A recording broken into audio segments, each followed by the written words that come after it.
நாளைக்கான வீடியோக்கான ஒரு ப்ரோமோ தாங்க வந்திருக்கு. ப்ரோமோ வந்து சூப்பரா இருந்துச்சு அப்படின்னு தாங்க சொல்லணும். நம்ம அறிவர்கள் இருக்கார்ல, அவர வந்து டிஸ்மிஸ் பண்ண வைக்கிறாங்க நம்ம வீரா அப்படின்னு தாங்க சொல்லணும். அதெல்லாம் பார்க்குறப்போ சேனலை மட்டும் மறக்காம லைக் அண்ட் சப்ஸ்கிரைப் மட்டும் பண்ணிருங்க.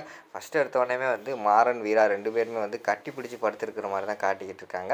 அந்த இடத்துல வந்து காலையில விடிஞ்சிருது. அப்போ வந்து மாறன் எந்திரிச்சு பார்க்காங்க.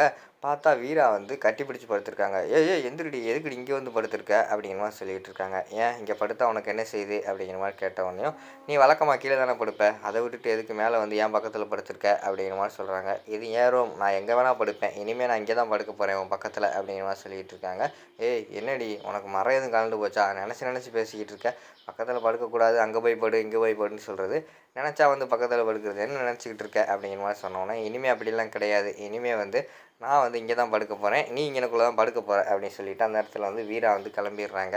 "என்ன இவளோட நடவடிக்கையே ஒரு மார்க்கமா இருக்கே!" அப்படின்னு சொல்லிட்டு மாறன் வந்து ஒண்ணுமே புரியாம அங்கனக்குள்ள முழிச்சுக்கிட்டு இருக்கிற மாரி தான் காட்டிக்கிட்டு இருக்காங்க. அடுத்த சீன்ல பார்த்துக்கிட்டோம்னா, அந்த டிஐஜி இருக்கார்ல போலீஸு அவரு வந்து வீடியோ பார்த்துடுறாரு. அதாவது நம்ம மாறன வந்து அந்த அறிவழகன் இருக்கார்ல, அவரு போய் அங்க போய் சட்டைய பிடிச்சு இழுத்துட்டு வருவார்ல, அந்த வீடியோவ வந்து சோசியல் மீடியால போட்டு விட்டாங்கல்ல, அது வந்து வைரல் ஆயிருச்சு. அது வந்து அந்த டிஐஜிக்கும் வந்துருச்சு. அத பார்த்தோனே அவர் வந்து பயங்கரமான ஷாக் ஆயிறாரு. என்ன இவன வந்து எத்தன தடவ வந்து இது பண்ணாலும், இடத்த மாத்தி போட்டாலும், இவன் எந்த இடத்துக்கு போனாலும் இந்த பிரச்சனைய பண்ணிக்கிட்டு இருக்கானே அப்படின்னு சொல்லிட்டு கால் பண்ணி அவன வர சொல்லுங்கய்யா அப்படிங்கிற மாரி சொல்றாங்க.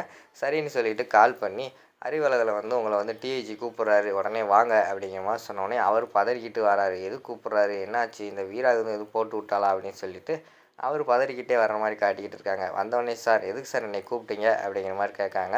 "என்னய்யா பண்ணி வச்சிருக்க? என்ன பண்ணி வச்சிருக்க?" அப்படின்னு சொல்லிட்டு கேட்காங்க. "சார் நான் ஒண்ணும் பண்ணலையே சார்" அப்படிங்கிற மாரி சொல்றாங்க. "நீ ஒண்ணும் பண்ணாமலையா அந்த வீடியோ வரும்?" அப்படிங்கிற மாரி வந்து அவர் கையில இருக்கிற மொபைல வந்து போட்டு காட்டுறாரு. பார்த்தா அதில வந்து நம்ம மாறன சட்டைய பிடிச்சு இழுத்துட்டு வருவார்ல, அந்த வீடியோ. அத பார்த்தோனே ஷாக் ஆயிடுறாரு.